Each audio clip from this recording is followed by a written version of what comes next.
In every small town, there's always someone people whisper about, someone they see every day but never really see. In Willowbrook, that man was Mr. Arthur Kane. Arthur was 72 years old, wiry and hunched, with tired eyes that never seemed to meet anyone else's. Every morning, he walked the same cracked sidewalk to the diner, ordered black coffee, and sat in the same corner booth, staring out the window as life passed him by. Nobody talked to him much. Kids rolled their eyes when he shuffled past. Adults called him strange, quiet, lonely. Some even said he'd lost his mind years ago. Arthur never fought back. He just sipped his coffee, left a crumpled dollar tip, and faded into the background. But what nobody knew, what nobody cared to ask, was that inside this forgotten man lived a storm of memories. Decades earlier, Arthur had been more than just the man in the corner. He'd been a soldier, a husband, a father.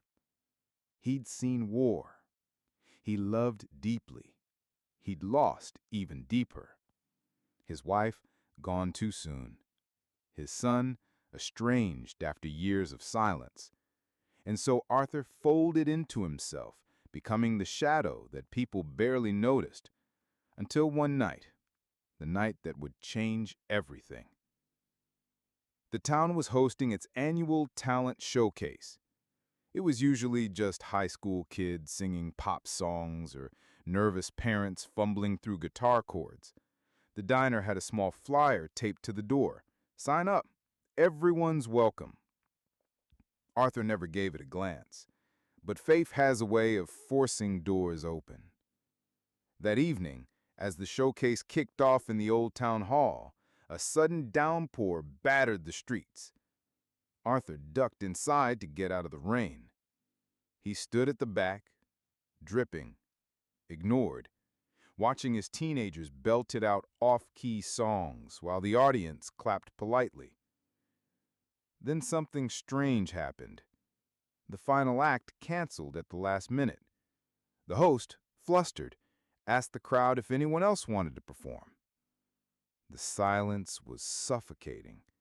People shifted uncomfortably in their seats. And then, for reasons Arthur couldn't explain, his feet began to move. He stepped forward, slowly. Every eye in the room turned toward him. Laughter rippled through the crowd. "The old man?" someone whispered. "He can barely walk," another chuckled. Arthur ignored them. His eyes landed on the old piano at the edge of the stage, dusty, out of tune, barely holding together. He placed his hand on it, as if greeting an old friend. The host hesitated. Sir, do you play?" Arthur didn't answer. He just sat down. His fingers hovered above the keys, trembling. For a moment, the room buzzed with muffled laughter and whispers. And then, the first note rang out. It wasn't clumsy. It wasn't broken. It was beautiful, smooth, powerful, alive. The melody filled the hall like a storm breaking through silence. Conversations died. Whispers turned into gasps. Even the restless teenagers sat frozen, wide-eyed. Arthur's hands moved with a fire that didn't belong to a man of 72. The music told a story of pain, of love lost, of battles fought, of memories buried deep. Every key was a confession, every chord a cry. By the time he finished, the hall was silent. For a heartbeat, nobody breathed. And then the crowd erupted. Applause thundered through the room, people leaping to their feet, clapping, cheering, crying. The man they had ignored for years, the man they had laughed at, had just become unforgettable. Arthur stood slowly, his eyes wet, but his back straighter than it had been in decades. He didn't say a word. He didn't need to. For the first time in years, Willowbrook saw him. But for Arthur Kane, this was only the beginning. Because when you awaken a storm that has been silent for decades, it never stops with just one song. When Arthur Kane walked out of that town hall into the wet streets of Willowbrook, he thought the night was over. To him it was just a moment, a crack in the shell he had been hiding inside for decades. But for someone else, that moment was the beginning of a storm. A high school junior named Lena Parker had been sitting in the front row, phone in hand. She hadn't expected much when the old man shuffled toward the piano. In fact, she had started recording only because she thought it would be funny. Maybe she'd post it on TikTok with some sarcastic caption like, "Grandpa tries to play." But the second Arthur's fingers touched the keys, Lena froze. She forgot to stop recording. She forgot to breathe. She just held her phone steady as the music swallowed her. When Arthur finished and the room exploded into applause, Lena didn't cheer. She stared at her screen, at the video she had just captured. Her hands shook. Something inside her screamed, "This is bigger than Willowbrook." That night, lying in bed, she uploaded the video to TikTok with a simple caption. "The man no one noticed until tonight." She set her phone down and fell asleep. By the time she woke up the next morning, everything had changed. Her notifications were endless, millions of views, hundreds of thousands of likes, comments flooding in from every corner of the country. "Who is this man? I can't stop crying. This feels like a movie. Reminds me of my grandpa. I miss him so much. The raw emotion in his playing, unreal." By the afternoon, the video had crossed into the millions on Twitter, Instagram, YouTube. News outlets picked it up. Mysterious elderly man stuns small town with piano performance. Who is the old man in Willowbrook? Arthur had no idea. He woke up, put on the same faded jacket, and shuffled down to the diner for his black coffee. The waitress stared at him differently. The young couple in the booth whispered as he passed. He thought nothing of it, until Lena herself came bursting in, phone in hand, wide-eyed, shouting, "Mr. Kane, you're viral!" Arthur frowned. Viral? She spun her screen toward him, his face, his hands on the keys, his music pouring out of a tiny rectangle, and below it, 27 million views. Arthur's cup rattled in his hands. "No," he whispered, that's not me." But it was. The whole world suddenly knew his name. The diner filled with voices. A man came up to shake his hand. A teenager asked for a selfie. Even the cook leaned out from the kitchen to shout, "You're a legend, Mr. Kane." Arthur's heart pounded. His world, carefully hidden for decades, had just been torn open. But the storm wasn't slowing down. Within hours, Good Morning America called the diner, asking for an interview. Reporters drove into Willowbrook, knocking on doors, searching for him. And then came the message that would change everything even more. An email, forwarded through the town hall, addressed directly to Arthur Kane. It was from New York City, from Carnegie Hall. They wanted him to play. Arthur Kane had lived 72 years of his life in quiet shadows. A routine of black coffee at the diner, slow walks through Willowbrook's cracked sidewalks, evenings spent staring out his window at nothing. Now, in the span of a week, that silence had been obliterated. The video of him playing piano hadn't just gone viral, it had become a cultural wildfire. Talk shows debated who he was. Commentators compared him to forgotten jazz legends. Strangers painted his face on murals in cities he'd never even visited. And then came New York. When the invitation from Carnegie Hall arrived, Arthur almost laughed. Him? The man who hadn't touched a concert stage in half a century? Impossible. But Lena wouldn't let him refuse. "You can't hide anymore," she told him, her voice trembling with excitement. "This is bigger than you. You've given people hope. You've made them believe again." So, for the first time in decades, Arthur packed a suitcase.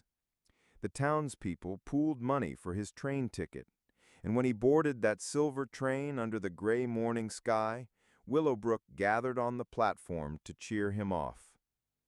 "Play your heart out, Arthur," someone shouted. "We're proud of you," another cried. Arthur's eyes burned, but he said nothing. He simply lifted a hand in thanks as the train pulled him away from the town that had defined and confined his entire life. New York was another planet. The moment he stepped onto the crowded platform at Penn Station, flashing lights hit his face. Reporters swarmed, microphones thrust at him. "Arthur, Arthur Kane, how does it feel to go viral at 72? Were you always a pianist? What's your story?" Arthur froze.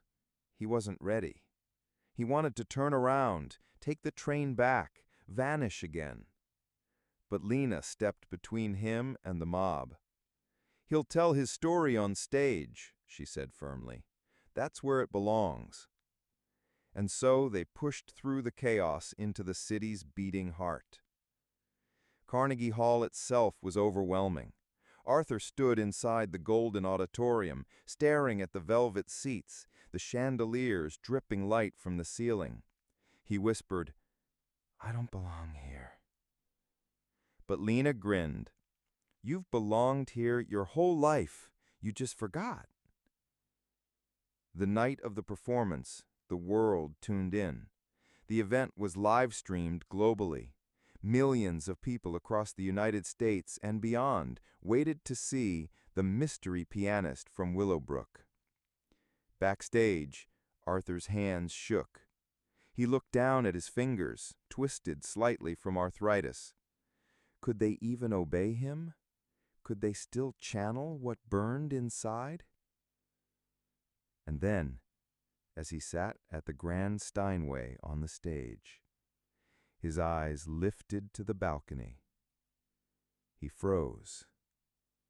There, in the shadows, sat a man he hadn't seen in over 50 years. A man Arthur thought was long gone. It was him, his brother, the one he had abandoned. Arthur's chest tightened. His past, everything he had buried, was suddenly staring him in the face, waiting. The audience hushed. Cameras zoomed in. The world held its breath. Arthur Kane placed his hands on the keys. But this time, it wasn't just about music. This was about truth. Arthur's fingers hovered above the piano keys, but his eyes weren't on the instrument. They were locked on the balcony, on the shadowy figure sitting motionless in the dark. It was impossible. 50 years had passed. 50 years since Arthur had walked away from everything, his family, his future, his brother. Yet here he was. The crowd, the cameras, the bright lights, they all blurred into nothing. All that existed in that moment was Arthur and the ghost from his past, flesh and blood, breathing, waiting. Arthur closed his eyes, forcing himself to press the first chord. The sound echoed through Carnegie Hall, powerful, trembling with emotion. His hands moved almost on their own, weaving a story in sound, not just music, but confession. Each note was a memory, each chord a wound. The audience felt it. They didn't know why this old man was crying as he played, why his shoulders shook, why his eyes darted again and again to the balcony, but they felt the weight, they felt the pain. 50 years earlier, Arthur Kane wasn't just a small-town dreamer, he was a prodigy. He and his younger brother Michael had been inseparable, two kids with nothing but each other and a battered upright piano in their parents' kitchen. Michael wasn't the musician, Arthur was, but Michael was his biggest believer. He'd sit for hours, listening, clapping, begging Arthur to play just one more song. They made a pact. Arthur would become a great pianist, and Michael would always be there, his loudest cheerleader. And for a while, that dream felt real. Arthur got a scholarship to a prestigious conservatory in New York. He was the pride of Willowbrook. Michael beamed with every letter Arthur sent home. But then came the night that changed everything. Arthur's father, a hard, bitter man, fell into debt with dangerous people. One night, when Arthur was supposed to be on stage for a competition that could have launched his career, he instead found himself in a back alley, fists shaking, standing between his father and men who didn't care about music. The violence that followed was fast, brutal, unforgettable. And when it was over, Arthur's father was gone. So was their safety. Arthur made a choice, a terrible choice. He left. Not just the conservatory, not just the city. He left Michael. He told himself it was to protect him, that the darkness he was caught in would only swallow them both. But the truth? Arthur was afraid. Afraid of failure. Afraid of the weight. Afraid that he would never be strong enough. So he vanished.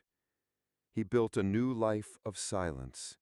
No music, no family, just survival. Now, 50 years later, Michael was here. Arthur's hands trembled as the music poured from him, every hidden memory bleeding into sound. The audience leaned forward, captivated. Tears glistened in strangers' eyes, though they didn't even know why they were crying.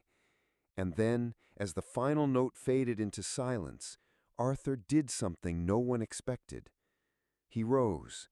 He looked up at the balcony, and with the eyes of millions watching, he spoke into the microphone. "I owe you the truth." The hall gasped. The camera zoomed closer. Arthur's voice cracked, but he forced himself to continue. "For 50 years, I have lived as a ghost. You've all heard my music, but you don't know the man behind it. Tonight, I must tell you why I disappeared. Tonight, you deserve to hear what I did, what I ran from." The audience held its breath. The world leaned closer. Arthur's voice shook as it echoed through the vast hall. "For 50 years, he said, I've carried a silence heavier than death. I wasn't just a coward who ran from music. I was a brother who ran from family." Gasps spread through the audience. The cameras caught every wrinkle of guilt on his face, every trembling breath. Arthur's hands clutched the microphone stand like it was the only thing keeping him upright. "Michael, I left you. I abandoned you when you needed me most. And I told myself it was to protect you, but it was a lie. I was weak, and I would carry that shame until my last breath." The balcony creaked as Michael stepped forward. For the first time, the cameras swung upward, revealing the gray-haired man who had sat in the shadows. His face was older, worn by life, but his eyes, those same eyes that had watched Arthur play as a boy, were sharp, glistening. The crowd erupted in whispers. "The brother." Arthur's voice broke. "If you can hear me, I'm sorry. I don't ask for forgiveness. I only ask that you know I never stopped loving you. Not once, not for a single day." The hall went silent, a silence so thick it felt alive. And then Michael did something no one expected. He began to clap. Slowly at first, one pair of hands echoing in the cavernous room, then louder, then faster, and then the entire audience, thousands of people, rose to their feet, the sound crashing like thunder. Arthur's chest heaved, his tears fell freely, but his eyes never left his brother's. Michael began to walk down the balcony steps toward the stage. Arthur's legs almost gave out as he watched. 50 years of guilt, fear, and silence burned away with every step. When Michael finally reached the stage, Arthur didn't move. He stood, frozen, breathless, terrified. And then Michael extended his hand. The world stopped. Arthur stared at it, trembling, and then, with a sob that ripped from the depths of his chest, he fell forward and embraced his brother. The hall erupted. Cameras flashed. The internet would explode within minutes. But none of that mattered. Not the applause, not the lights, not the fame. What mattered was that for the first time in 50 years, Arthur Kane wasn't alone. He turned back to the piano. His brother stood beside him, and with hands steady at last, Arthur played. The music that filled Carnegie Hall wasn't just notes. It was forgiveness. It was love. It was rebirth. And as the final chord thundered through the air, the entire audience knew they weren't just witnessing a performance. They were witnessing a resurrection.